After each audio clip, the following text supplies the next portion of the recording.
think the church is changing.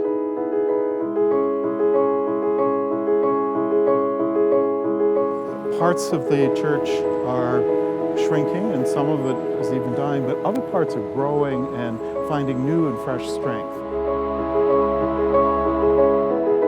Those who are engaged in our church are actually deeply engaged. They're deeply committed and they're very active. And I think that's a really exciting thing. Engagement in the public square, I think, means three things. We need to have a call to prayer, because that undergirds all that we are and aligns us with God's purposes. The second is that we are a church that needs to be deeply involved in provision of services to people who are in need. The third is that I think we need to be engaged in advocacy to change the structures that lead to some of the social issues that we're dealing with today. The future is not going to look like the past, and I think that that's actually an important thing to remember.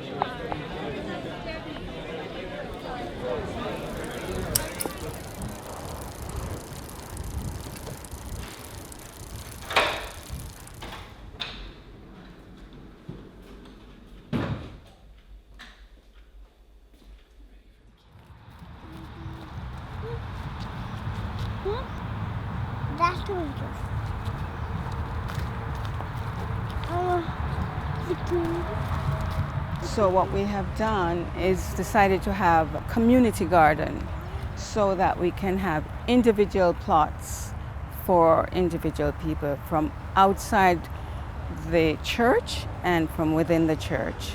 It's that, for so many people, church is such a frightening, and intimidating entity. And I have had so many great conversations in this space where people feel welcome and comfortable and just they're able to share. So my hope is that this will be a place that as we recognize this as church, this is still the place where we encounter God, that it will help people to deepen their encounter and move towards our communal Sunday worship. That's my little agenda.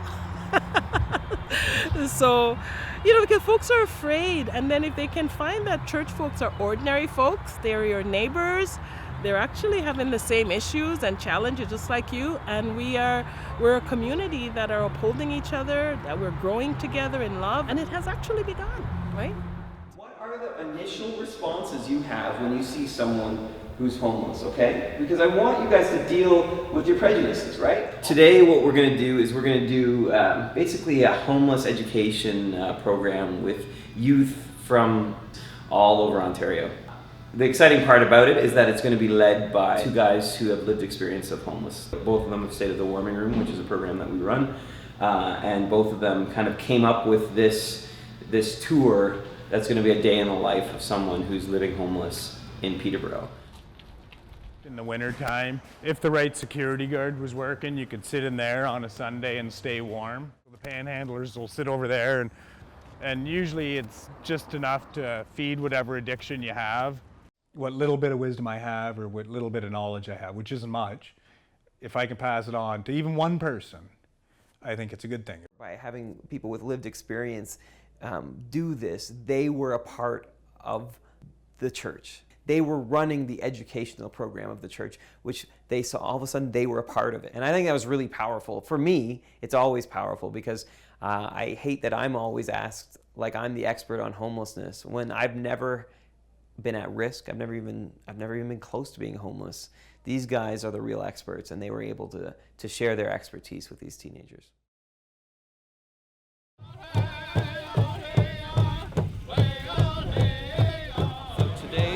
Is a march to recognize the ending of the Truth and Reconciliation Commission.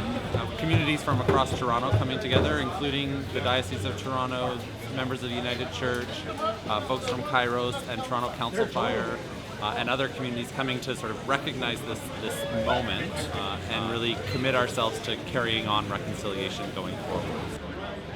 We can't make right what has gone wrong in the past, but we can do, I think, a much better job of realizing how it came to be, how we betrayed our own teachings as Christians. For me, this is a liturgical moment. This is a kind of prayer, a kind of reflection. And in that sense, I think, yes, it is an expression of who we are as church.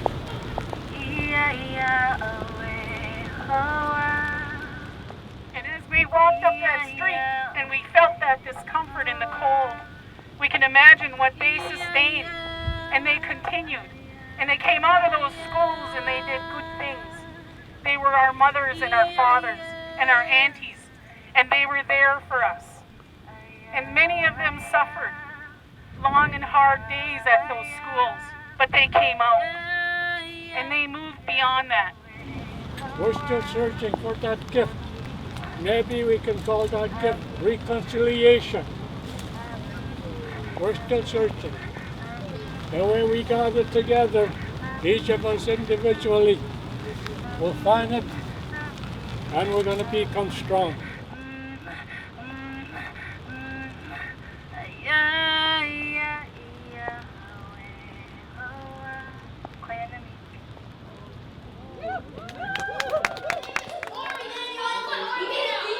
Transition time between the after-school program and the cooking club before a new group of youth come to the church. Today we are making seafood spaghetti. We make food and then eat it, and it's great. It's like a family. What's really cool is the kids call this church. They're all kids from the neighborhood, so this is their experience of church. And what's really neat is when I started, we tried to make fancy names for the programs. Like, we have a Friday night program, we're like, we'll call it The Space. But a lot of the kids don't use those names, they just say church. They're like, is there church today? The Lord is good to me. Amen. Wonderful.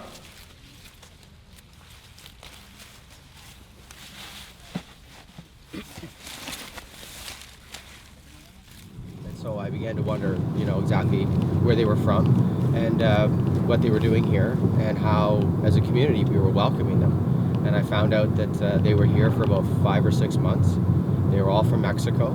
And really we weren't doing much because they were sort of, in a way, hidden. And so we asked them, how can we integrate you into our community?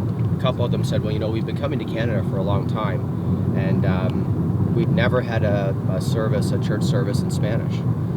Could you do that for us? And I said, sure. Of course, I didn't speak any Spanish. I had no idea how to do it. Con todos ustedes, Dios Todopoderoso, que se manifieste en todos los corazones.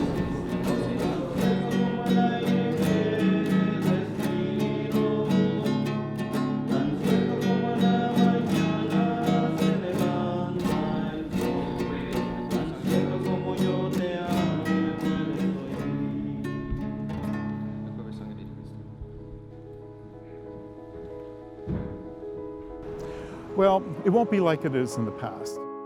Our engagement with government, for instance, won't be like the first Bishop of Toronto, who was essentially a member of the cabinet, or like Henry Cody, who was a member of the cabinet, Minister of Education, Rector of St. Paul's, and the Chancellor of the University of Toronto. That's just not going to happen.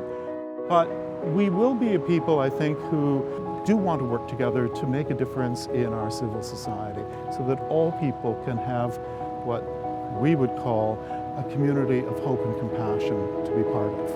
We are allowing the local story to dictate to us, and then we can then see where does what we do fit into what's already happening. We need to keep going together and keep walking together, even though we're parting ways today, but keep walking together as we go forward. They were just calling any program church here, because it is. Who's there? Who needs help? Who who can we have a ministry with, even if it's not one of our traditional ministries? We're a community that are upholding each other, that we're growing together in love, and that we're hoping to build a sense of belonging and meaning and purpose, and to make this world a better place in Jesus' name.